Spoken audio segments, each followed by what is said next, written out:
Very good morning. How are you? We observed energy so far from the solar wind, and this is the time to think upon it, feel upon it on hydropower. What do you mean by hydro, and what do you mean by power, and for what reason we will get an energy? Hydro means ocean, the fluid, ocean, okay? Power means we are getting an energy, we are absorbing energy. ಅಡಿಯಾಬ್ಯಾಟಿಕ್ exchange ಅಂತಾರೆ ಅದನ್ನು. ಈಗ ಇದರಲ್ಲಿ ನನ್ನ ನೋಟ್ಸಲ್ಲಿ ನನ್ನ engineering skill ಇದೆ. ಈಗ ನಮ್ಮ ಇಂಜಿನಿಯರಿಂಗಲ್ಲಿ hydraulics and hydraulics machinery ಅಂತ ಒಂದು ಸಬ್ಜೆಕ್ಟ್ ಇತ್ತು. ಅದರಲ್ಲಿ ವಿ ಡಿಸೈನ್ ದ ಡ್ಯಾಮ್. ಆ ಡ್ಯಾಮ್ ಈಗ ನೋಡಿ ನಮ್ಮ ಬ್ಯಾಚಲ್ಲಿ ಕ್ಯಾಡ್ ವರ್ಕ್ ಇರಲಿಲ್ಲ. ನಾವು ಇದರಲ್ಲಿ ಬೋರ್ಡಲ್ಲಿ ಕಾರ್ಬೋಶೀಟಲ್ಲಿ ಮಾಡಬೇಕಾಗಿತ್ತು ಡ್ರಾಯಿಂಗ್. ನೀವು ಮೂವೀಸನ್ನೆಲ್ಲ ನೋಡಿರ್ತೀರಲ್ಲ, ಇಂಜಿನಿಯರಿಂಗ್ ಸ್ಕೇಲ್ ಇಟ್ಕೊಂಡು ಇಷ್ಟಾಗ ನಾವು ಪೈಪ್ ಇಟ್ಕೊಂಡು ನೋಡಿದ್ದೀರ, ಐ ಶೋ ಒನ್ ಡೇ. ಅದನ್ನು ತಂದಿದ್ದೀನಿ. ಅದು ನಿಮಗೆ ಒಂದು ಟೆಕ್ನಿಕಲ್ ಡೀಟೇಲ್ಸಿಗೆ ನಿಮಗೆ ಯು ಪಿ ಎಸ್ ಸಿಗೆ ಬರೋದಿಲ್ಲ. ಅದು it's for just for knowledge. It's not for showcasing myself, but it is also beneficially for well understanding. Hydro power ಅಂತಂದರೆ ಓಷನ್ನಿಂದ ನಾವು ಆ ಎನರ್ಜಿಯನ್ನು, ಟೈಡಲ್ ಎನರ್ಜಿಯನ್ನು ತಗೊಂಡು ಅದನ್ನು ಕನ್ವರ್ಟ್ ಮಾಡ್ತೀವಿ ಫಾರ್ ಎ ಸ್ಪೆಸಿಫಿಕ್ ಟಾಸ್ಕ್. ಆಯಿತಾ? ಇದು ವರ್ಕ್ ಆಗೋದು ನಿಮಗೆ ಗೊತ್ತು, ವಿಂಡ್ ಎನರ್ಜಿ ವರ್ಕ್ ಆಗಿದ್ದು ಕೈನೆಟಿಕ್ ಎನರ್ಜಿಯಿಂದ. ಇಟ್ಗೆ motion. So what is the formula? Kinetic energy K E is equal to half of mass into double of velocity. ಇದು ಇದರಲ್ಲಿಗೆ ಆ್ಯಂಡ್ ಇದ್ರ ಜೊತೆ ಈಗ ನೋಡಿ, ಕೈನೆಟಿಕ್ ಎನರ್ಜಿ ಅಂದ್ರೂ ಮೋಷನ್. ಬಟ್ ಇಲ್ಲಿ ಇನ್ನೊಂದು ತಿರುಗುವಂಥ ಕಾರ್ಯಕ್ರಮ ಏನಿಲ್ಲ, ಇಲ್ಲಿ ಅಬ್ಸಾರ್ವ್ ಮಾಡುವಂಥ ಕಾರ್ಯಕ್ರಮ ಇದೆ. ತಿರುಗುವಂಥ ಕಾರ್ಯಕ್ರಮ ಇದೆ ಯಾವಾಗ ಅಬ್ಸಾರ್ವ್ ಮಾಡಿ ಆದಮೇಲೆ, ಹೌದಾ? ಅದನ್ನೇನಂತಾರೆ? ಪೊಟೆನ್ಷಿಯಲ್ ಎನರ್ಜಿ ಅಂತಾರೆ. ಪೊಟೆನ್ಷಿಯಲ್ ಎನರ್ಜಿ ಅಂದರೆ which is grabbing, absorb. Kinetic energy ಅಂದರೆ which lead to motion. So, in this chapter, you will find out two equations. Ke is equal to half of mass into v square, ಒಂದು. ಇನ್ನೊಂದು potential energy is equal to mass into gravity into height. So, the equation can write. ಯಾಕೆಂದರೆ ನೋಡಿ, ಎಲ್ಲರೂ hydro energy ಬಗ್ಗೆ ಬರೀತಾರೆ. ಅದು ದೊಡ್ಡ ವಿಷಯ ಅಲ್ವೇ ಅಲ್ಲ. ನೀವು ಯಾವುದು ಚಂದ ಬರೀತೀರಿ, ನೀವು ಎಷ್ಟು ಚಂದ ಬರೀತೀರಿ ಅನ್ನೋದು ಇಂಪಾರ್ಟೆಂಟಾ ಎಕ್ಸಾಮಲ್ಲಿ? ಹಾಗೆ ಈ ಪಾಯಿಂಟ್ ಸಿಕ್ಕಿದ್ರೆ ನಿಮಗೊಂದು ಮಾರ್ಕ್ ಜಾಸ್ತಿ ಸಿಗ್ತದಾ? ಅದಕ್ಕೆ ನಾವು ಬರೆಸ್ತಿದ್ದೀನಿ. It's not mandatory that you have to return the scientific nature, ಹೌದಾ? ಸೊ ಈ kinetic energy is equal to half of the mass into velocity square, ಹೌದಾ? And potential energy is equal to mass into gravity into height. Mass into gravity into height. ಈಗ ನನಗೆ ಹೇಳಿ, mass of ಯಾವುದರ ಮಾಸು? Ocean river ಅಲ್ವಾ ಅದು? Ocean flow ಅಲ್ವಾ, ವಾಟ್ರನ್ನ, ಅದರಗೂ. Gravity ಯಾಕೆ? ಎಲ್ಲಿದೆ? ಎಬೋ ದ ಲ್ಯಾಂಡ್, ಹೌದಾ?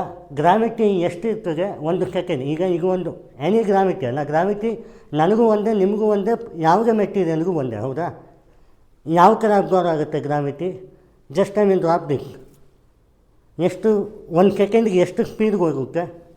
ಇದನ್ನು ನೀವು ಹೀಗೆ ಹಾಕಿದ್ರು ಅಷ್ಟೇ, ಹಿಂಗೆ ಹಾಕಿದ್ರು ಅಷ್ಟೇ, ಸ್ಪೀಡ್ ಒಂದೇ. Agreed? Have you think upon it? ನೀವಿದನ್ನು ಹೀಗೆ ಬೀಳ್ಸಿದ್ರು ಅಷ್ಟೇ, ಹೀಗೆ ಬೀಳ್ಸಿದ್ರು ಅಷ್ಟೇ, ಒಂದೇ, ಹೌದಾ? Correct? Gravity 9.8 metre per second ಸ್ಕ್ವೇರ್ಸಲ್ಲಿ ಶೋ ಆಗುತ್ತೆ. ಅದಕ್ಕೆ ಇಂಪಾರ್ಟೆಂಟು ಓಷನಲ್ಲಿಗೆ. ಆ್ಯಂಡ್ ಹೈಟ್ ಯಾಕೆ ಇಂಪಾರ್ಟೆಂಟು? ಇಟ್ ವಿಲ್ ಕನ್ವರ್ಟ್, ಇಲ್ಲಿಂದ ಬರುವ river it will convert like this ಅಲ್ಲ, ದಟ್ ಈಸ್ ಎನ್ ಹೈಟ್. ಈಗ ನಿಜವಾದ formula, hydro power energy is equal to hydro power energy is equal to efficiency, density, mass, gravity, height, discharge of water into. ಅರ್ಥ ಆಯ್ತಾ ನಿಮಗೆ? ಈಗ ನೋಡಿ, ಇದರ beauty of the nature ಹೇಗಿದೆ ಅಂದರೆ, ಇದು ನ್ಯೂ ಅಂತಾರೆ ಇದನ್ನು. ಎನ್ ಹೀಗೆ ಬರೆದು ಕೆಳಗಡೆ ಹೀಗೆ ಮಾಡಿದ್ರೆ ನ್ಯೂ ಅಂತಾರೆ ಇದನ್ನು. ಆಯಿತಾ? ಇದು ಏನು? ಎಫಿಷಿಯನ್ಸಿ. ಯಾವುದರ ಎಫಿಷಿಯನ್ಸಿ? ನೀರಿನ ಎಫಿಷಿಯನ್ಸಿ. ಆಯಿತಾ? ಆ್ಯಂಡ್ ಇದು ಗಾಮ ಅಂದರೆ ಡೆನ್ಸಿಟಿ ಯಾವುದ್ರಾಗೂ? ನೀರಿಗೂ. ಆ್ಯಂಡ್ ಮಾಸ್ ಯಾವುದ್ರಾಗೂ? ನೀರಿಗೂ. ಆ್ಯಂಡ್ ಜಿ ಯಾವುದ್ರಾಗೂ? ಲ್ಯಾಂಡಿಗೂ. ಆ್ಯಂಡ್ ಹೆಚ್ ಯಾವುದ್ರಾಗೂ? ಎಲ್ಲಿವರೆಗೂ ತೊಗೊಂಡು ಹೋಗ್ತೀವಿ. ಕ್ಯೂ ಅಂದರೆ ಏನು? Discharge of water. ಗೊತ್ತಾಯಿತು? ಸೊ ಈ 3 ಈಕ್ವೇಷನನ್ನು ನೀವು ಇಂಟ್ರಡಕ್ಷನಲ್ಲಿ ಬರೆದ್ರೆ ನಿಮಗೆ ಅವ್ರು ಇನ್ನೇನು ಚೆಕ್ ಮಾಡುವ ಕಾರ್ಯಕ್ರಮ ಇರೋದಿಲ್ಲ. UPSCಗೆ ಈಗೆಲ್ಲ ಬರಿಬೋದಲ್ಲ, ಬರಿಬಾರ್ದು ಅಂತ ಏನೂ ಏನಿಲ್ಲ. ಬ್ಯೂಟಿ ಆಫ್ ದ ಸಿಲೆಬಸ್ ಅನ್ನೋದು ನಂಬರ್ 1.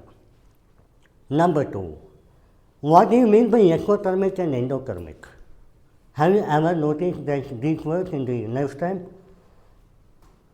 ಎಕ್ಸೋಥರ್ಮಿಕ್ ಅಂತಂದರೆ, ಎಂಡೋಥರ್ಮಿಕ್ ಅಂತಂದರೆ which you absorb is endothermic, which you release is exothermic. ಗೊತ್ತಾಯಿತು? ಎಕ್ಸೋಥರ್ಮಿಕ್ ಆ್ಯಂಡ್ ಎಂಡೋಥರ್ಮಿಕ್ ಅಂತಂದರೆ which you absorb is endothermic, which you release is exothermic. ಇನ್ನೇನಾಗುತ್ತೆ? ಓಷನ್ ಬರ್ತದೆ, absorb ಮಾಡ್ತದೆ, ಏನಾಗುತ್ತೆ? Endothermic ಆಗುತ್ತೆ. ಅದು ರಿಲೀಸ್ ಮಾಡ್ತದೆ ಎನರ್ಜಿ ಆಗಿ ಎಕ್ಸೋಥರ್ಮಿಕ್ ಆಗುತ್ತೆ. So the hydro power energy is based on the principle of kinetic energy and potential energy, which in the terms of exothermic and endothermic ಅಂತ ಬರಿಬೋದು. And you know what? The same wind ಎನರ್ಜಿಗೆ ಎಷ್ಟು potential 45 gigawatt ಇತ್ತು, ಅದೇ ಥರವೇ hydro power ಕೂಡ ಕೊಡುತ್ತೆ. Same, ಏನು ವ್ಯತ್ಯಾಸ ಇಲ್ಲ. ಯಾಕೆ? ಅಲ್ಲಿ ಗಾಳಿ ಬೇಕಿತ್ತು ಮೋಷನ್ನಿಗೆ, ಇಲ್ಲಿ ಫ್ಲಡ್ ಆಗಿ ಅದರ ವೇವ್ ಎಷ್ಟು ಅದು ಟೈಡಲ್ ಫೋರ್ಸ್ ಇನ್ನೊಂದಿಗೆ ಅದು ಈಗ ಎಷ್ಟು ಭಾರಗ ಕುಸಿತ ಇದೆ ಅಲ್ಲ, ಅದರ ಮೇಲೆ ಜನ್ರೇಟ್ ಆಗ್ತದೆ. ಸೊ ಇಂಡಿಯಾ ಈಗ ಸೆಕೆಂಡ್ ಲಾರ್ಜೆಸ್ಟ್ ಎನರ್ಜಿ ಸೆಕ್ಟರ್ ಅಂತಂದರೆ 2 ಅಂಕ ಕನ್ಸಿಡರ್ ಮಾಡಬೇಕು. ಒಂದು ವಿಂಡ್, ಇನ್ನೊಂದು hydro power. Solar is the first one. Agreed. And if you concentrate one thing, ಎಲ್ಲಿದೆ ಹೈಡ್ರೋ ಪವರು? ಎಲ್ಲಿ ಮಾಡಲಿಕ್ಕಾಗ್ತದೆ? ಓಷನಲ್ಲಿ. ಬೇರೆ ಎಲ್ಲೂ ಮಾಡಲಿಕ್ಕಾಗಲ್ಲ. ಇಡೀ ಇಂಡಿಯಾ ಪೆನಿನ್ಸುಲಲ್ಲಿ ಈ ಓಷನಲ್ಲೇ ಮಾಡೋಕ್ಕಾಗೋದು. Right? Which is the highest one? Gujarat. And ಇನ್ನೊಂದು ಇಂಪಾರ್ಟೆಂಟ್ ಸುದ್ದಿ ಹೇಳ್ತೀನಿ ನಿಮಗೆ. You have an interest, I think. ಇದನ್ನು ಬರೀಲೇಬೇಕು. This is an India. ಓಕೆನಾ? ಹಾಂ, ಇದು ಗುಜರಾತು ನೋಡಿ. ಗುಜರಾತ್, ರಾಜಸ್ಥಾನ್, ಮಧ್ಯಪ್ರದೇಶ್, ಮಹಾರಾಷ್ಟ್ರ ಇದಿಷ್ಟು ಸೇರಿ ಒಂದು ಬಾಕ್ರಾನಂಗಲ್ ಡ್ಯಾಮ್ ಅಂತ ಇದೆ. ಬಾಕ್ರಾನಂಗಲ್ ಡ್ಯಾಮ್ ಅಂತ. ಆ ಡ್ಯಾಮ್ ಇಂದ ಬರ್ತಕ್ಕಂಥ ಇಷ್ಟೂ ರಾಜ್ಯಗಳಿಗೆ ನೀರು ಹೋಗುತ್ತೆ hydro power energy. That's a best and big example for this topic. ಹೆಂಗೆ ತೋರಿಸ್ಬೋದು ಅಂದರೆ, ಇಂಡಿಯಾ ಮ್ಯಾಪ್ ಹಾಕಿ ಗುಜರಾತ್, ಮಹಾರಾಷ್ಟ್ರ, ಗೋವಾ, ಮಧ್ಯಪ್ರದೇಶ್, ರಾಜಸ್ಥಾನ್ ಅಂತ ತೋರಿಸಿ, ಬಾಕ್ರಾನಂಗಲ್ ಡ್ಯಾಮ್ ತೋರಿಸಿ, ಹೈಡ್ರೋ ಪವರ್ ಎನರ್ಜಿ ಅಂತ ತೋರಿಸಿದ್ರೆ 1 mark. Agree? Good. Yes. And ಈಗ ನೋಡಿ, renewable energy, hydro power is the renewable energy. ಯಾಕೆಂದರೆ ನ್ಯಾಚುರಲ್ ಸೋರ್ಸ್. ಪಂಚಭೂತಗಳಲ್ಲಿ ಇದು ನೀರಿನ ಅಂಶ. ಹೌದಾ? ನಿನ್ನೆ ಗಾಳಿ ಆಯಿತು, ಮೊನ್ನೆ ಸೂರ್ಯ ಆಯಿತು, ಇವತ್ತು ನೀರಿನ ಅಂಶ. ಈಗ ಇಲ್ಲಿ ಟರ್ಬೈನ್ ಮತ್ತು ಜನ್ರೇಟರ್ ಯಾಕೆ ಬೇಕು? ನಾನು ಹೇಳಿದೆ ಅಲ್ಲ, ಎಂಡೋಥರ್ಮಿಕ್ ಅಬ್ಸಾರ್ಬ್ ಮಾಡಿದೆ, ಎಕ್ಸೋಥರ್ಮಿಕ್ ಅದನ್ನು ರಿಲೀಸ್ ಮಾಡಬೇಕು ಅಂದರೆ ಆ ಮೆಕ್ಯಾನಿಸಮ್ ಬೇಕು. So among solar, wind, hydro ಪವರಲ್ಲಿ ಯಾವುದು ಕಾಸ್ಟ್ ಜಾಸ್ತಿ? Hydro power. Correct? Agree the point are not? Yes. ಇಲ್ಲಿ ಇದು ಒಂದು ಮೆಕ್ಯಾನಿಸಮ್. ಏನು, ಇಲ್ಲಿಂದ ಓಷನ್ ಬರ್ತದೆ, ರಿಸರ್ವಾಯರು, ಓಷನಿಂದ ಟರ್ಬೈನ್ಗೆ ಹೋಗುತ್ತೆ, ಟರ್ಬೈನಿಂದ ಜನ್ರೇಟರ್ಗೆ ಹೋಗುತ್ತೆ, ಜನ್ರೇಟರಿಂದ ಟ್ರಾನ್ಸ್ಮಿಟರ್ಗೆ ಹೋಗುತ್ತೆ, ಅಲ್ಲಿಂದ ಎಲೆಕ್ಟ್ರಿಸಿಟಿ ಮೇನ್ ಹಬ್ಗೆ ಹೋಗುತ್ತೆ, ಅಲ್ಲಿಂದ ಡಿಸ್ಟ್ರಿಬ್ಯೂಷನ್ ಹಬ್ಗೆ ಹೋಗುತ್ತೆ. ದಟ್ ಮೀನ್ಸ್ ಇಲ್ಲಿರೋ ಓಷನ್ನು ಆ ಟರ್ಬೈನಲ್ಲಿಗೆ ಹೋಗಿ ಕೈನೆಟಿಕ್ ಎನರ್ಜಿ ಆಯಿತು ಸರ್. ಈ ಕೈನೆಟಿಕ್ ಎನರ್ಜಿ ಆ ಒಂದು ಮಷಿನ್ ಜನ್ರೇಟರ್ಗೆ ಹೋಗಿ ಪೊಟೆನ್ಷಿಯಲ್ ಎನರ್ಜಿ ಆಯಿತು. ಈ ಪೊಟೆನ್ಷಿಯಲ್ ಎನರ್ಜಿ ಟ್ರಾನ್ಸ್ಮಿಷನ್ಗೆ ಹೋಗಿ ಹೈಡ್ರೋ ಪವರ್ ಎನರ್ಜಿ ಆಯಿತು. ಈ ಟ್ರಾನ್ಸ್ಮಿಟರಿಂದ ಎಲೆಕ್ಟ್ರಿಸಿಟಿ ಮೇನ್ ಹಬ್ಬಿಗೆ ಬಂತು, ಅಲ್ಲಿಂದ ಹೋಯಿತು ಡಿಸ್ಟ್ರಿಬ್ಯೂಷನ್ಗೆ. What a good flagship initiative, right? Norway, United States of America is the booming factor on hydropower energy, not China. Not everybody is China. We cannot disclose like that. ಒಂದು list ಮಾಡ್ಕೋಬೇಕಾಗ್ತದೆ, ಯಾಕೆಂದರೆ very important topic and very diversified topic ಮಾಡ್ಕೋಗುವ chances ಇದೆ. ಯಾವುದು ಜಾಸ್ತಿ, ಯಾವುದು ಕಮ್ಮಿ, ಯಾವುದು ಎಕ್ಸಾಂಪಲ್ ಒಂದೊಂದೇ ಕೂಡಿಗೆ. ಕೋಲಾರ ಪಾವಗಡ, ವಿಂಡು ತಮಿಳ್ನಾಡು ಕನ್ಯಾಕುಮಾರಿ, ಇದು ನಮ್ಮ ಬಾಕನಗಂದು ಇದು. ಸೊ ಬ್ಯೂಟಿ ಅಗ್ರಿ ಇದು. ಸೊ ಈಗ ಹೆಂಗೆ ವರ್ಕ್ ಆಗುತ್ತೆ ಅಂತ ನೋಡಿದ್ರಿ. ಆ್ಯಕ್ಚುಯಲ್ ಟೆಕ್ನಿಕಾಲಿಟಿ ನೆಕ್ಸ್ಟ್ ಮಾತಾಡ್ತೀನಿ ನೋಡಿ. Significance I don't think so you are better than me to deliver on this. Energy sector ಬರೀ ಎನ್ವಿರಾನ್ಮೆಂಟಲ್ ಕಾಸ್ ಆ್ಯಂಡ್ CO2 ಎಮಿಷನ್ಗೆ ಮಾತ್ರ ಬೇಕಾ? ಅಲ್ಲ. India is a soft power or hard power. India soft power or hard power? We have a good military, but then we are not using the weapon unnecessarily. But despite it hurts, definitely we are. ಈಗ ನಮ್ಮ ಯಾವುದು ಪಂಚಶೀಲ ತತ್ವಗಳು ಒಂದಾ? That is what here is. Non-nuclear treaty is not nothing but we are not using it. Definitely we are using it in a commandable position. ಸುಮ್ಮನೆ ಬರ್ತಾರೆ ಅಂತ ಮಾಡೋದಿಲ್ಲ. We have a socialistic sense, we have a democratic country. We receive the pains, but not the pain is huge. ಅಂತ India. ಈ word ಏನಿದೆಯಲ್ಲ, not my word, it's a word of the Ajit Doval, national security advisor, right? And food control, irrigation, electricity ಸಿಕ್ಕಿದ ಮೇಲೆ ಯಾವುದಕ್ಕೆ ಬೇಕಾದ್ರೆ use ಮಾಡ್ಬೋದು. ಇವಾಗ right in home supply, nuclear power plant, anything which is regarding the transportation, energy, versatility. And iconic figures, how come we forget Karam Vishwesvaraya? I studied civil engineering, Karam Vishwesvaraya, dam construction, Bhagravati Anekattu. The massive study happened in the Vishwesvaraya period. Howda? The iconic man in civil engineering, even for the British, even for the Mysuru, even for Karnataka, even in India. And his birthday is celebrated as Engineering Day. Engineers Day, right? So, don't forget this.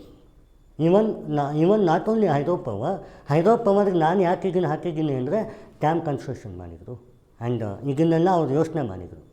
And Karam MS Swaminathan, the great man, MS Swaminathan is very ardently about the green revolution. And we need energy in terms of green also, right? To make a productivity application based on the correct. ಇಲ್ಲಾಂದರೆ ಏನಾಗುತ್ತೆ, ಮಳೆ ಬರಲಿಲ್ಲ ಅಂತಂದರೆ ಏನಾಗ್ತದೆ, problem ಆಗ್ತದಲ್ಲ. ನಾವು suffer ಆಗಿದ್ದೀವಿ, past 40 years suffer ಆಗಿದ್ದೀವಿ. But this is the time. ಯಾವಾಗ ಬಂತಿಗೆಲ್ಲ ಇನ್ವೆನ್ಷನ್ನು? Okay, you tell me, this energy sector ಈಗ industry or service sector? It's both.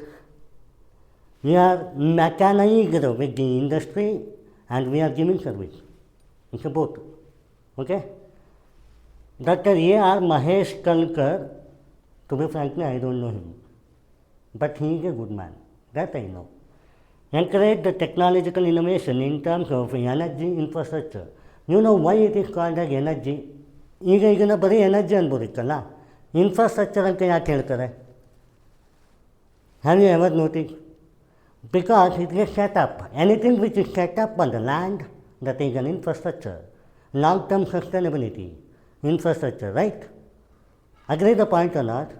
Yeah. Okay. Now the constitutional validity XDG 7, 13, 9, 51, 48. Remember like anything, it will be boon. ನೋಡಿ ಹೆಂಗೆ remember ಮಾಡಬೇಕು ಅನ್ನೋದಕ್ಕೆ, climate ಅಂತ ಬಂದರೆ 13. ಈಗ ಈ ಟಾಪಿಕ್ಕಿಗೆ ಅಂತಲ್ಲ ಹೇಳಿದ್ದು ನಾನು, ಎನಿ ಟಾಪಿಕ್ ನೀವು ಅದರಲ್ಲಿ ಕ್ಲೈಮೇಟ್ ಬರೀಬೇಕು. ಕ್ಲೈಮೇಟ್ ಯೋಚನೆ ಬಂತು, XDG 13. ಅಗ್ರಿಕಲ್ಚರ್ ಯೋಚನೆ ಬಂತು, 48, 51G. ಹಾಗಾದ್ಮೇಲೆ ಇದು XDG 2, ಹೌದು. ಆ್ಯಂಡ್ ಇಂಡಸ್ಟ್ರಿ ಸೆಟಪ್ ಬಂತು 7th ಮತ್ತು 9. ಆಯ್ತಲ್ಲ, ಮುಗಿತಲ್ಲ. On the service sector, agriculture sector, industry sector. Easy way if you think it is easy. If you are not, ಅದ್ರ ಬಗ್ಗೆನೂ ಒಂದು ಸ್ಪೀಚ್ ಇದೆ ನನ್ನ ಹತ್ರ, statistic. the more the number of validity in terms of wind energy, that is same is hydropower energy. It's the second largest. ನೋಡಿ, ಯಾವುದು ಕಮ್ಮಿ ಅಲ್ಲ, ಯಾವುದು ಜಾಸ್ತಿ ಅಲ್ಲ. ಏನಾಗುತ್ತೆ ಗೊತ್ತಾ, ನಾವು ಕೋಸ್ಟಲ್ನಲ್ಲಿ ಇದ್ದೀವಿ ಅಂದ ಮಾತ್ರಕ್ಕೆ ನಮಗೆ ಹೈಡ್ರೋಪವರಿಂದ that is a machinery of the area. ಕೋಸ್ಟಲ್ನವ್ರು ಬಂದು ಸೋಲಾರ್ ಹಾಕ್ಬೋದು, ಇಲ್ಲ ಅಂತ ಹೇಳೋದಿಲ್ಲ ನಾನು. ಬಟ್ ಯಾವುದು ಮೋರ್ ಫೋಕಸ್ ಮಾಡ್ತಾರೆ, ಬಜೆಟ್ ಎಲ್ಲಿಗೆ ಆಗಿ ನೋಡ್ತಾರೆ, ಹೌದಾ. ಆ್ಯಂಡ್ ಇಂಡಿಯಾ ಈಗ ಗ್ಲೋಬಲ್ ಸಿನಾರಿಯೋ. ನಾವು ಇವತ್ತಿನ ದಿವಸ ಎನರ್ಜಿ ತೊಗೋತೀವಿ ಅಂದರೆ ನೆಕ್ಸ್ಟ್ ಜನರೇಷನ್ ಥಿಂಕ್ ಮಾಡ್ತೀವಿ ಒಂದು. ಆ್ಯಂಡ್ ನಾವು ನ್ಯಾಷನಲ್ ಲೀಡರ್ ಆಗ್ಲಿಕ್ಕೆ ಹೋಗ್ತಿದ್ದೀವಿ. Not in only the soft power. Soft ಪವರಿಗೆ ethnicity, culture, diversity like that, even in hard power. So ಆ ಸಾಫ್ಟು, ಹಾರ್ಡು, ಎಕೋಥರ್ಮಿಕ್, ಎಂಡೋಥರ್ಮಿಕ್ ಎಲ್ಲ ವರ್ಡ್ಸ್ನ ಮರ್ಕೋಗ್ತದೆ, ಬರಿಬೇಕಾಗ್ತದೆ. ಬರೆದಿಲ್ಲ ಅಂದರೆ ಮರ್ಕೋಗ್ತದೆ, ಡೆಫಿನೆಟ್ಲಿ ಮರ್ಕೋಗ್ತದೆ. ಅದಕ್ಕೆ ಹೇಳೋದು. ಅರ್ಥ ಆಯಿತು? And this is the best introduction. Total renewable energy is 192 gigawatt. Among hydropower is 46. ಎರಡು ಸೇಮ್ ಇದೆ ಅಕ್ಕ, nothing is different. So second highest is this, first highest is this. ಬರಿಬೋದಾ? ಆ್ಯಂಡ್ ಪೊಟೆನ್ಷಿಯಲ್ ಈಗ 46 ಅಂದರೆ ನಿಜವಾಗ ಪೊಟೆನ್ಷಿಯಲ್ಲು 150 ಗಿಗಾವಾಟ್. ಈಗೇನಿಗೂ large small ಅಂತ ಕೊಟ್ಟಿದ್ದಾರೆ ಅಂತಂದರೆ, ಕೆಲವೊಂದು ಕಡೆ ನೀರು ಕಮ್ಮಿ ಇರುತ್ತೆ, ಇರಿಗೇಷನ್ ಪ್ರಾಸ್ಪರಿಟಿಯಲ್ಲಿ ಮಾತ್ರ ಮಾತಾಡಿದ್ರೆ ಸ್ಮಾಲ್ ಹೈಡ್ರೋಜನ್ ಆಗುತ್ತೆ, ಹೈಡ್ರೋಪವರ್, ಸ್ಮಾಲ್ ಹೈಡ್ರೋಪವರ್. ಅದೇ ಮ್ಯಾಸಿವ್ ರೇಂಜ್, ಮ್ಯಾಸಿವ್ ಎನರ್ಜಿ ಬೇಕು ಅಂತಂದರೆ ಯು ಹ್ಯಾವ್ 150 ಗಿಗಾವ್ಯಾಟ್ಸ್. ಓಕೆ, ಪೊಟೆನ್ಷಿಯಲ್ ನಾವು ಮಾಡ್ಕೋಬೋದು ಅನ್ನೋದು. ಪ್ಲಸ್ ಈಗ 150 ಗಿಗಾವ್ಯಾಟನ್ನು ನಾವು ಮಾಡ್ಬೋದು ಅಂತಾದರೆ ಯಾಕೆ ಮಾಡೋಕ್ಕಾಗ್ತಿಲ್ಲ ಅಂದರೆ we don't have fund, sophisticated fund. ನೋಡಿ, there are 10 rupees in your hand and you need to invest 9 rupees for this, and you are benefiting very later stage. Ideological difference ಅಲ್ಲ, innovation difference. You know to build this, but what after this? You don't know. And one problem may cause many reasons. One wrong thing may arise many life and many correct. ಹೌದಾ? ಸೇಫಾಗಿರೋಕ್ಕಾಗ್ತದ? ನೀವು ಯಾವ power ಪ್ಲ್ಯಾಂಟನ್ನೇ ಆದರೂ ಹೋಗಿ, nuclear, hydro power, solar power, wind power, except biomass power, barrier ಹಾಕಿರ್ತಾರೆ, should not entry it. ಹೌದಾ? That is the problem on the society. Notable projects ನೋಡಿ, ಈಗನ್ನ ಕಾನ್ಸಂಟ್ರೇಟ್ ಮಾಡಿದರೆ ನಿಮಗೆ ಒಂದು ಅರ್ಥ ಆಯಿತು. ಸರ್ದಾರ್ ಸರೋವರ್ ಮಧ್ಯಪ್ರದೇಶ್ 1450 ಮೆಗಾವ್ಯಾಟ್ಸ್ ಮಾಡ್ತಾಯಿದೆ. ಇದು ಒಂದು ಬೆಸ್ಟ್ ಎಕ್ಸಾಂಪಲ್. ಜೊತೆಗೆ ಬಾಕ್ರಾನಗರ್ ಡ್ಯಾಮ್ ಬೆಸ್ಟ್ ಎಕ್ಸಾಂಪಲ್. ಆ್ಯಂಡ್ ಈಗೆಲ್ಲ ಬರಿಬಾರ್ದಕ್ಕಿಲ್ಲ. ಪಂಜಾಬ್ ಆ್ಯಂಡ್ ಹರಿಯಾಣ ಈಗ ಗ್ರೇನರೀಸ್ ಆಫ್ ಇಂಡಿಯಾ, ಇದನ್ನೆಲ್ಲೋ ಕೇಳ್ದಂಗಿದೆ ಅಂತ ಅಂದ್ಕೊಂಡಿದ್ದೀರಿ. ಅಗ್ರಿಕಲ್ಚರ್ ಕ್ರಾಪಿಂಗ್ ಫೀಲ್ಡಲ್ಲಿ ನಾನು ಪೇಜ್ ನಂಬರ್ 4 ಬರೆದಿದ್ದೇನೆ. Agriculture cropping, right, granaries of India. ಇಂಟ್ರಡಕ್ಷನಲ್ಲೂ ಬರೆದಿದ್ದೀನಿ, ಇದರಲ್ಲೂ ಬರೆದಿದ್ದೀನಿ. ಮೋಸ್ಟ್ ಕೆಪಾಸಿಟೆಡ್ ಏರಿಯಾ ಅಂತ. ಹೌದಾ? ಏನು ಇದಕ್ಕೂ ಅದಕ್ಕೂ ಲಿಂಕ್ ಅಂತಂದರೆ, ಇರಿಗೇಷನ್ ಮಾಡಲಿಕ್ಕೆ ನಿಂತಲೇ ಸರ್ದಾರ್ ಸರೋವರ್ ಡ್ಯಾಮ್ ಓಪನ್ ಆಗಿದೆ. ಆ್ಯಂಡ್ ಪಂಜಾಬ್ ಇಂದ ಈಗ ನೋಡಿ, ನಾವು ಅಂದ್ಕೊಂಡಾಗಷ್ಟೇ ಕರ್ನಾಟಕ, ಅದಾದ್ಮೇಲೆ ಮೇಲೇನಿಗೆ ಮಹಾರಾಷ್ಟ್ರ ಇದೆ, ಅದರ ಮೇಲೇನಿಗೆ ಗೋವಾ ಇದೆ, ಅದರ ಮೇಲೇನಿಗೆ ಏನು ಸರ್ ಗುಜರಾತಿಗೆ, ಅದಾದಮೇಲೆ ರಾಜಸ್ಥಾನಿಗೆ, ಅದಾದಮೇಲೆ ಈ ಪಕ್ಕದಲ್ಲಿ ಮಧ್ಯಪ್ರದೇಶಿಗೆ, ಆಮೇಲೆ ಪಂಜಾಬ್ ಇದೆ. ಏನು ದೂರ ಇಲ್ಲ. Sardar Sarovar made for an irrigation. Correct? ಈಗ ಬರಿಬೋದು. And any infrastructure topic you write one concept 1,000,000 employment ಅಂಕು ಜನರೇಟ್ ಆಗ್ತದೆ. ಈಗಂತೂ ಫಿಕ್ಸ್ ಮಾಡ್ಕೋಬೋದು ತಲೆಗೆ. ಅಗ್ರೀಡ್? ಈಗ this is my design. Okay, ನೋಡಿ ಇಲ್ಲಿ ಐ ಆಮ್ ನಾಟ್ ಫೇಕಿಂಗ್ ಅಪ್ಪ, ಯಾರಿಗೋ ತಂದು ನಾವು ಮಾಡ್ಕೊಳ್ಳ. ಈಗ ತುಂಬ ಹಳೆಯದಾಗಿತ್ತು ಅಂತ ದಾಸ್ತಾನು ಮಾಡಿ ತಂದಿದ್ದು. If you want I will show readymade answer. ನೋಡಿ ಇಲ್ಲಿ ಮಗನಂದನ್ ಪೀರ 1RR 1 ನಿಮಗಿರೋ 25. ಈಗ ನಾನು US ಆಗ ಆಯ್ತಾ, ಡೇಟು ಕೂಡ ಹಾಕಿದ್ದಾರೆ, ನಾನೇ ಹಾಕಿರೋದು 11/3/2016. ಆಗ ನಾನು I think 5th or 6th ಏನೋ ಇದ್ದೆ ಇಂಜಿನಿಯರಿಂಗ್. ಆವಾಗ ಮಾಡಿರೋ ಡಿಸೈನ್ ಡ್ಯಾಮ್ ಇದು. ಕೆನಾಲ್ ಡ್ರಾಪ್ ನಾಚ್ ಟೈಪ್ ಅಂತ. ಡ್ಯಾಮಲ್ಲಿ 2 ಕಡೆ ಇದೆ. ಕೆನಾಲ್ ಡ್ರಾಪ್ ಒಂದು, ಕೆನಾಲ್ ರೆಗ್ಯುಲೇಟ್ರ್ ಒಂದು. ಈ ಥರದ್ದು 16 ಟೈಪ್ ಇದೆ ನಮಗಿತ್ತು. ಬಟ್ ನಾನೀಗೇನು ಎರಡೇ ಯಾಕೆ ಶೋ ಮಾಡ್ತಿದ್ದೀನಿ ಅಂದರೆ, ಈ ಎರಡೇ ಡ್ಯಾಮ್ ಕನ್ಸ್ಟ್ರಕ್ಷನ್ಗೆ ಅಥವಾ ಹೈಡ್ರೋ ಪವರ್ಗೆ ಹೆಲ್ಪ್ ಆಗೋದು.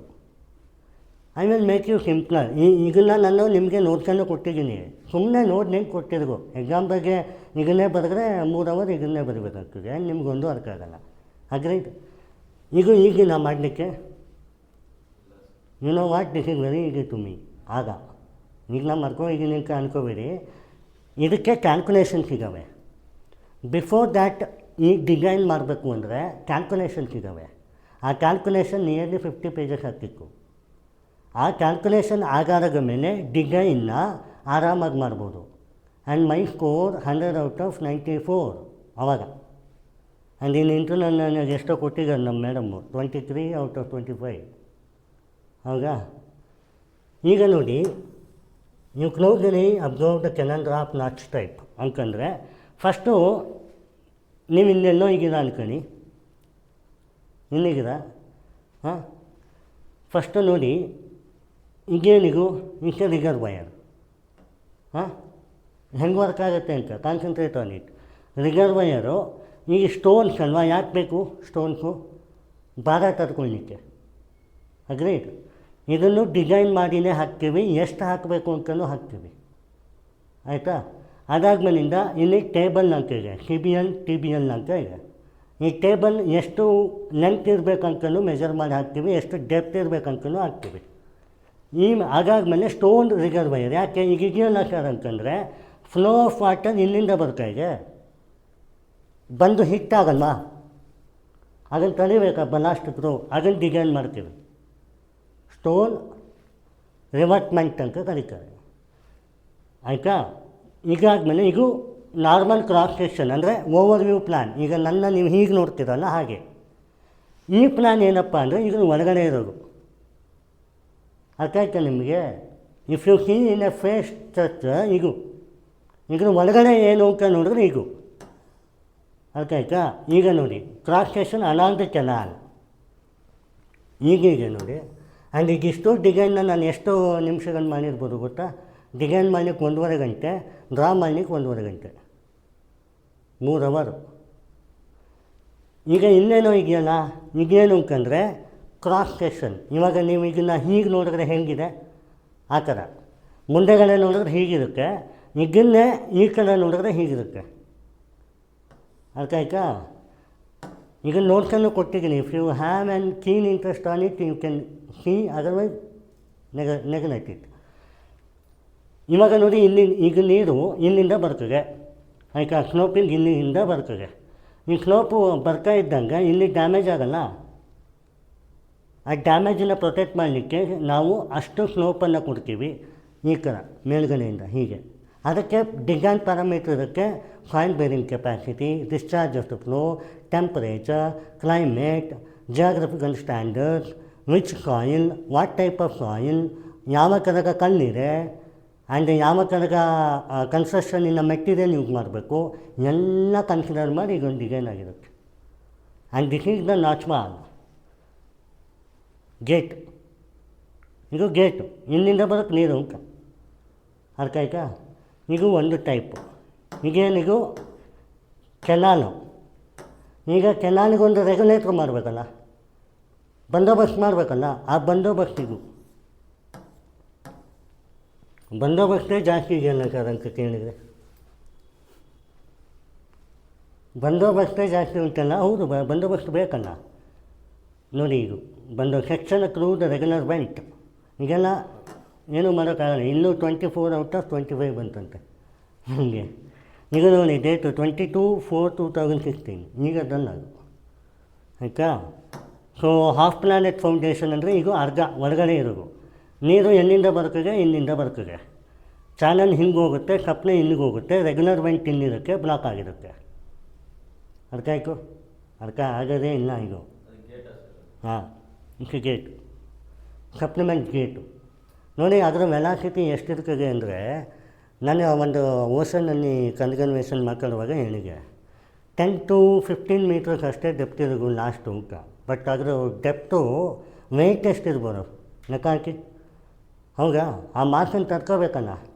ಅದಕ್ಕೆ ಈ ಡಿಸೈನ್ ಪ್ರಾಪರ್. ಒಂದು ಡಿಸೈನ್ ಪ್ಯಾರಾಮೀಟ್ರ್ ಲಾಸ್ ಆದರೆ ಎಂಟೈರ್ ಸಿಸ್ಟಮ್ ಲಾಸ್ ಆಗುತ್ತೆ. ಇದಕ್ಕೆ ತುಂಬ ಟೈಮ್ ತೊಗೊಂಡಿದ್ದೀನಿ ಅಂತ ತಿಳ್ಕೊಬೇಡಿ.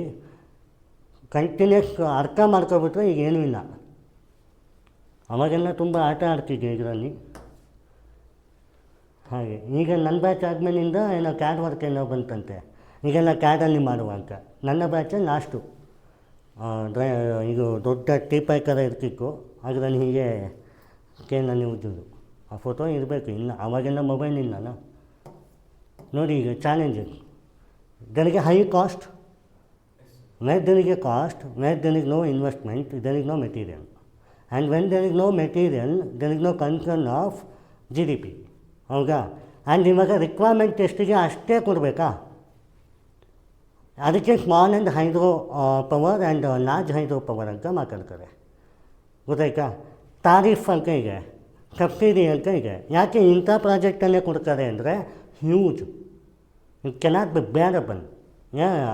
ರಿಚೆಸ್ಟ್ ಮಾತ್ರ ಮಾಡಲಿಕ್ಕಾಗುತ್ತೆ ಅಂತ. ಗೌರ್ಮೆಂಟ್ ಸೆಕ್ಟರ್ಗೆ GDP ಈಗ ಸೆಂಟ್ರಲ್ ನೀವು ಇಷ್ಟೆಲ್ಲ ಓದಿದಿರಲ್ಲ, ಸೆಂಟ್ರಲ್ನಿಗೆ ಎಲ್ಲ ಸ್ಟೇಟಿಂದಲೂ ದುಡ್ಡು ಹೋಗುತ್ತೆ. ಸ್ಟೇಟಿಗೂ ಆ ಸ್ಟೇಟಿಗೆ ಮಾತ್ರ ಬರ್ತದೆ. ಸೆಂಟ್ರಲ್ ಎಲ್ಲ ಸ್ಟೇಟಿಗೂ ದುಡ್ಡು ಕಾಣಿಸುತ್ತೆ. ಯಾಕೆ ಅಂದರೆ ಇದಕ್ಕೆ ಇದು ಕಮ್ಸ್ ಅಂಡರ್ ಸೆಂಟ್ರಲ್ ಲಿಸ್ಟ್. ಅಷ್ಟು ದುಡ್ಡು ಅವಶ್ಯಕತೆ ಇದೆ. ಮಿಲಿಟರಿ, ಎನರ್ಜಿ, ಇನ್ಫ್ರಾಸ್ಟ್ರಕ್ಚರಲ್ಲಿ ಅವಶ್ಯಕತೆ ಇದೆ. And infrastructure, energy belongs to central government, not state government. Agreed? Maxim infrastructure ಹೇಳಿದ್ರು, ಹೌಸಿಂಗ್ ಆಗಲ್ಲ. ಗೊತ್ತಾಯ್ತಾ? ಆ್ಯಂಡ್ ಬೆಸ್ಟ್ ಪ್ರಾಕ್ಟೀಸ್ ನೋಡಿ, ಇದರಲ್ಲಿ ನೋಡಿ, ಪ್ರತಿಯೊಂದರಲ್ಲೂ ಬೆಸ್ಟ್ ಪ್ರಾಕ್ಟೀಸ್ ಕೊಟ್ಟಿದ್ದೀನಿ. ಅದನ್ನು ನೀವು ಎಕ್ಸಾಂಪಲ್ ಆಗಿ ತೊಗೋಬೋದು, ಕನ್ಕ್ಲೂಷನ್ ಅಂತ ತೊಗೋಬೋದು. United States of America and Japan best example for this. ನಮ್ಮಲ್ಲಿ ಡಿಸಾಸ್ಟರ್ ಮ್ಯಾನೇಜ್ಮೆಂಟ್ ಟಾಪಿಕ್ ಇದೆ. ಅದರಲ್ಲಿ ಏನು ಹೇಳ್ತಾರೆ, we have 100 years old dam, it may be eroded ಅಂತ ಹೇಳ್ತಾರೆ. ಲಾಸ್ಟಲ್ಲಿ ಒಂದು ಮೂವಿ ಬಂದಿತ್ತು ಅಲ್ವಾ, ಒಂದು 4 ವರ್ಷದ ಹಿಂದೆ, ಕೇರಳ ಫ್ಲಡ್ ಅಂತ. ಕೇರಳದಲ್ಲಿ ಡ್ಯಾಮ್ ಬಸ್ಟ್ ಆಗಿ ಎಂಟೈರ್ ಅರ್ಧ ಕೇರಳ ಮುಳುಗೋಗ್ಬಿಟ್ಟಿತ್ತು. ಎಷ್ಟೊಂದು ಲೈವ್ ಹೋಗಿತ್ತು, ಡೆತ್ ಆಗಿತ್ತು, ಫಟಾಲಿಟಿ ಆಗಿತ್ತು. ಅದು ಇಂಪಾರ್ಟೆಂಟು. ತುಂಬ ಬೇಸರದ ಸಂಗತಿ ಅಲ್ವಾ ಅದು. It's not in a case of Mantralayam 2009 Mantralayam ಮುಳುಗಿತ್ತು, ರಾಯರ ಮುಳುಗಿದ್ರು ಅಂತ. ಆಮೇಲೆ ಅದು ಡ್ಯಾಮ್ ಪ್ರಾಪರ್ ಆಯಿತು, ಕರೆಕ್ಟ್ ಆಯಿತು. ಸೇತುವೆನೇ ಕೆಳಗಡೆ ಬಿದ್ದಿತ್ತು ಅಂತ. ಇವಾಗಿನ 9th standard on that time 2009. And recommendation ನೋಡಿ, ಆಗ್ಲರೇಟೆಡ್ ಕೆಪಾಸಿಟಿ ಏನು ಯಾವುದ್ರಿಗೂ ನೀತಿ ಆಯೋಗದ್ದು. ಇನ್ಫ್ರಾಸ್ಟ್ರಕ್ಚರ್ ಅಂದರೆ ನೀತಿ ಆಯೋಗ ಬರಬೇಕು. ಆಗ್ಲರೇಟೆಡ್ ಗ್ರೋತ್, ಎಕನಾಮಿಕ್ ಸ್ಟಾಗ್ನೇಷನ್ ಇರಬಾರ್ದು. PPP ಮಾಡೆಲ್ ಕೊಡಬೇಕು. ಆ್ಯಂಡ್ ರಿಚಾರ್ಜಬಲ್ ಆ್ಯಂಡ್ ಚಾರ್ಜಬಲ್ ಎರಡನ್ನೂ ಕನ್ಸಿಡರ್ ಮಾಡಬೇಕು. ಫಂಡ್ ಫಂಕ್ಷನರಿ ಮೆಕ್ಯಾನಿಸಮ್ ಚೆನ್ನಾಗಿರಬೇಕು. ಅದಾದಮೇಲೆ ಇನ್ನೇನಿಗೆ ಎನ್ವಿರಾನ್ಮೆಂಟಲ್, ಸೋಷಲ್ ಕನ್ಸರ್ನ್. ಈಗೆಲ್ಲ ಡಿಗ್ರಿ ಕಾಲೇಜುಗಳಲ್ಲಿ ಇದು ಮಾಡ್ತಾರೆ, ಕಾರ್ಪೊರೇಟ್ ಸೋಷಲ್ ರೆಸ್ಪಾನ್ಸಿಬಿಲಿಟಿ ಅಂತ, CSR ಅಂತ. ಆ್ಯಂಡ್ ಎನ್ವಿರಾನ್ಮೆಂಟಲ್ ಸೋಷಲ್ ಗವರ್ನೆನ್ಸ್ ಅಂತ ಡಿಗ್ರಿನೇ ಈಗ ಇನಿಷಿಯೇಟಿವ್ ಆಗಿರೋದು. ಏನು ಹಂಗಂದರೆ, carbon emission Paris agreement 1.5 degree Celsius ರೈಗಾಗ್ತಿದೆ ಅಂತ ಏನು ಕೊಟ್ಟರು. And IPCC report and UNIFCC ಕಾಪ್ಸಮಿಕ್ ಆಫ್ ದುಬೈ, ಅಜ್ರಿಸ್ತಾನ್, ಬಾಕು ಏನು ಹೇಳ್ಕೊಟ್ಟು ಇದರಲ್ಲಿ ಅದೆಲ್ಲ ಮಿಟಿಗೇಟ್ ಮಾಡಬೇಕು ಅಂತ. ಅದೇ ಒಂದು ಡಿಗ್ರಿ ಈಗ MSc in ESG environment and social governance, MTech in ESG, ಆ ಥರ. Such a wonderful topic. If anybody wants to study, you can study it. And ಇನ್ನೀರಿಗೆ ಓದೋಕ್ಕಾಗ್ತಿಲ್ಲ ಅಂತ ರಿಸರ್ಚ್ ಆ್ಯಂಡ್ ಡೆವಲಪ್ಮೆಂಟ್ 1% ಕೊಡ್ತಾಯಿದೆ, ತಪ್ಪಲ್ವಾ? United States of America 7 to 8% ಕೊಡುತ್ತೆ. ನಾನು ಹೇಳ್ತಿರೋದು ಒಂದು ಸೆಕ್ಟರ್ಗೆ ಕೊಡುತ್ತೆ, ಹೋಲ್ ಅಲ್ಲ. ಇಲ್ಲಿ ಎಲ್ಲ ಸೆಕ್ಟರ್ಗೂ 1% ಕೊಡುತ್ತೆ. That is where we lag. ಹಾಂ, ಪಾಠ ಯಾರು ಬೇಕಾದ್ರೂ ಮಾಡ್ತಾರೆ, ಪ್ರಾಕ್ಟೀಸ್ ಮಾಡಿದ್ರೆ ಮಾತ್ರ ರಿಸರ್ಚ್ ಆ್ಯಂಡ್ ಡೆವಲಪ್ಮೆಂಟ್ ಆಗುತ್ತೆ.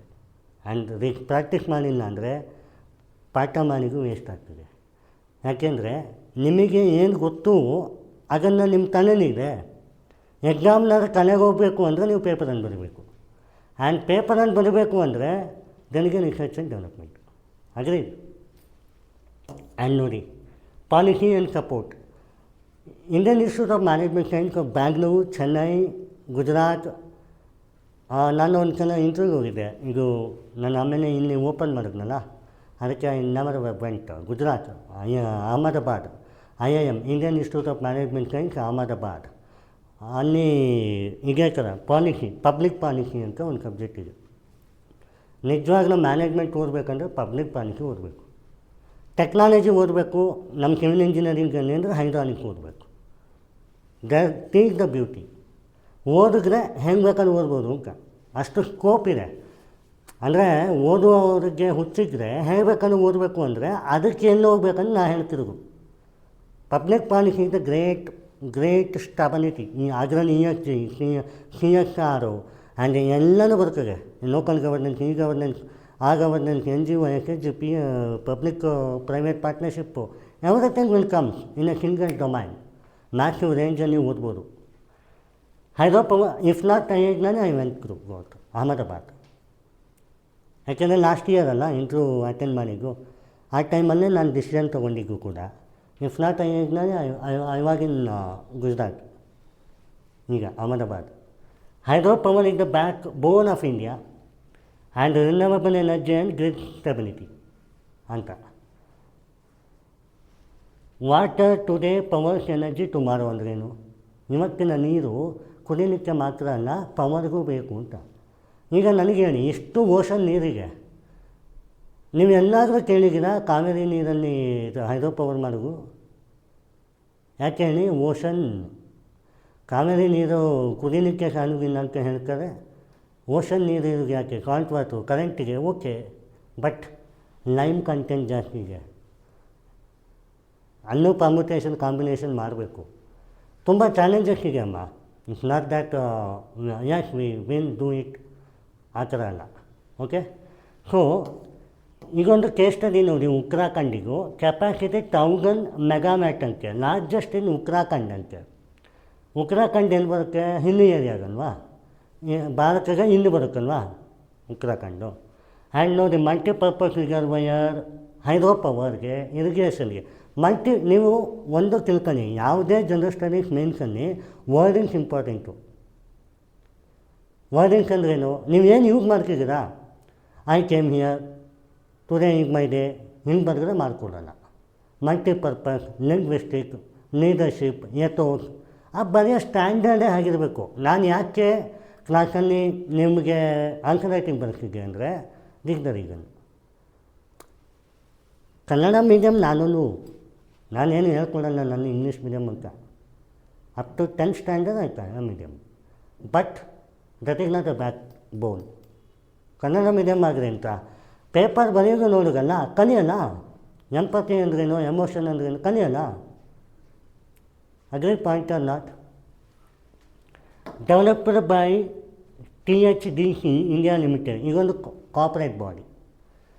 ಇವ್ರು ಏನು ಮಾಡಿದಾರಂತೆ, ನಾರ್ಕನ್ ಗ್ರಿಡ್ ಸ್ಟೆಬಿಲಿಟಿ ಅಂತ ಒಂದು ಫೀಚರ್ ಕಂಡಿದ್ದಾರೆ.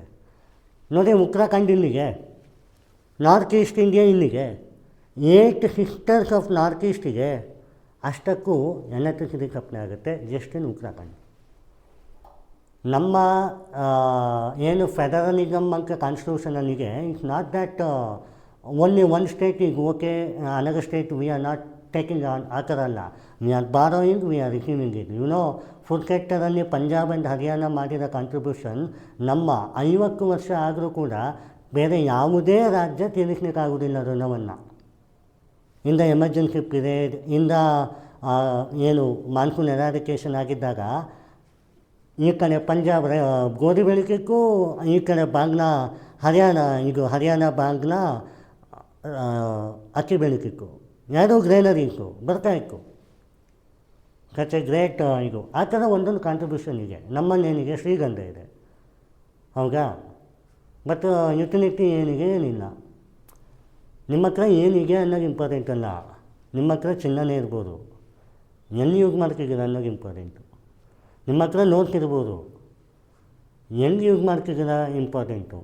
ಇವನ್ though you are having a such a wonderful notes on the spoon feed, but you are not applied the brain in examination, Govinda. I have to go to Tirupati then. Right? Agreed? And solution ನೋಡಿ. Solution ಅಂದ ತಕ್ಷಣ ಏನು ತಾನೇ ಬಂತು? Don't say solution to pollution, because this topic is pollution. Ocean ನೀರಲ್ಲಮ್ಮ, ಏನಾಗ್ತದೆ? Salt. ಪೊಲ್ಯೂಷನ್ನ ದಟ್ಗೆ ಮೇಜರ್ ಚಾಲೆಂಜ್. ಅಲ್ಲೇ ಇರೋದು ಚಾಲೆಂಜ್ ಇರೋಗೆ ಅಲ್ಲಿ ಸ್ಟಾರ್ಟಿಂಗ್ಗೆ ಚಾಲೆಂಜು. ಅದನ್ನು ನೀವು ರೆಕ್ಟಿಫೈಯರ್ ಮಾಡಿ ಅದನ್ನು ನೀವು ಎಲೆಕ್ಟ್ರಿಸಿಟಿಗೆ ಇರಿಗೇಷನ್ಗೆ ಹಾಕುವಷ್ಟರಲ್ಲಿ ಹೋಗ್ಬಿಟ್ಟಿರುತ್ತೆ. ಅಗ್ರೇಟ್? ಇಂಥ ಕೇಸಲ್ಲಿ ಬರೀರಿ ಪೊಲ್ಯೂಷನ್ ಟು ಸೊಲ್ಯೂಷನ್ ಅಂತ ಒಪ್ಕೋತೀನಿ. ಇನ್ನು ಐಡಿಯಾಲಜಿಕಲ್ ವೇ ಇರುತ್ತೆ, ಆಯಿತಾ? ಆ್ಯಂಡ್ ನೋಡಿ, strengthen the transmission line, pump the storage of the grid, ಇದೆಲ್ಲ ನಾರ್ಮಲ್ ಫೆನಾಮಿನ, ಏನಿಲ್ಲ. ಅಂದರೆ functionary mechanism, material and research, policy, administration, private partnership and innovation, integration, coordination ಇರಬೇಕು. That's all. Any infrastructure topic ಈ 11 ಬರೆದ್ರೆ, ವಿಗ್ example ಬರೆದ್ರೆ ಮುಗೀತು. Agreed? Hydro power government scheme ಸಿಗಲ್ಲ, ಬಟ್ ಈ ಗೌರ್ಮೆಂಟ್ ಸ್ಕೀಮ್ ಏನು ಅಷ್ಟೊಂದು ಇಂಪಾರ್ಟೆಂಟ್ ಅಲ್ಲ. ಬಿಕಾಸ್ ಎಕ್ಸಾಮಿನೇಷನಲ್ಲಿ 100% ಶೋರ್ ಗೌರ್ಮೆಂಟ್ ಸ್ಕೀಮ್ಗಿಂತ ಜಾಸ್ತಿ ಅಪ್ಲಿಕೇಶನ್ ಕೇಳ್ತಾರೆ. Hydro power versus wind energy ಹೇಗೆ ಗ್ರೋತ್ ಆಗ್ತಿದೆ ಹೇಳಿ, ಆ ಥರ. ಅದಕ್ಕೆ ನಾನು ಒಂದೊಂದು ದಿನ ಒಂದೊಂದು ಮಾಡ್ತಾ ಇರೋದು. ಹಾಗೆ ನೀವು ರಿನವೇಬಲ್ ಎನರ್ಜಿ ನಾನ್ ರಿನವೇಬಲ್ ಎನರ್ಜಿ ಆದರೆ ಒಂದೇ ದಿವಸದಲ್ಲಿ ಮುಗೀತು. Because it's A club of mining and club of non-availability of the material. That's all the topic is. This is not like that. And hydropower is the crucial and critical pillar of India to balance the economic growth. ಯಾವತ್ತೂ ಒಂದು ತಿಳ್ಕೊಳ್ಳಿ, economic growth ಆಗಬೇಕು ಅಂತಂದರೆ employment ಇರಬೇಕು, employment ಆಗಬೇಕು ಅಂದರೆ innovation ಇರಬೇಕು, innovation ಆಗಬೇಕು ಅಂದರೆ ಟೆಕ್ನಾಲಜಿ ಇರಬೇಕು, ಟೆಕ್ನಾಲಜಿ ಆಗಬೇಕು ಅಂದರೆ ಇಂಡಸ್ಟ್ರಿ ಇರಬೇಕು, ಇಂಡಸ್ಟ್ರಿ ಇರಬೇಕು ಅಂದರೆ ಏನಿರಬೇಕು? ಸ್ಟೆಬಿಲಿಟಿ ಇರಬೇಕು. All cyclic parameter. ನಾನು ವಾಟರ್ ಅನ್ನೋ ಒಂದು ಟಾಪಿಕಲ್ಲಿ ಒಂದು PPT ಕಲಿಸಿದೆ, ವಾಟರ್ ಕನ್ಸರ್ವೇಷನ್. ಆ PPTಲಿ ಒಂದು ಕೆಪಾಸಿಟಿ ಬಿಲ್ಡಿಂಗ್ ಅಂತ ಬ್ಲೂ ಕಲರ್ಗೂ ಒಂದು ಡಯಾಗ್ರಾಮ್ ಇದೆ. ಅದರಲ್ಲೆಲ್ಲ ಬರೆದಿದ್ದಾರೆ ಅವರು, ಪಾಲಿಸಿ, ಪಬ್ಲಿಕ್ಕು. ಆಗಷ್ಟೆಲ್ಲ ಬಯಟ್ ಮಾಡ್ಕೊಳ್ಳಿ, ಎಲ್ಲ ಎಕ್ಸಾಮ್ಗೂ ಬರೀಬೋದು ಅದು. Agreed? So is there any doubt on this particular topic? Are you happy with the topic? Thank you.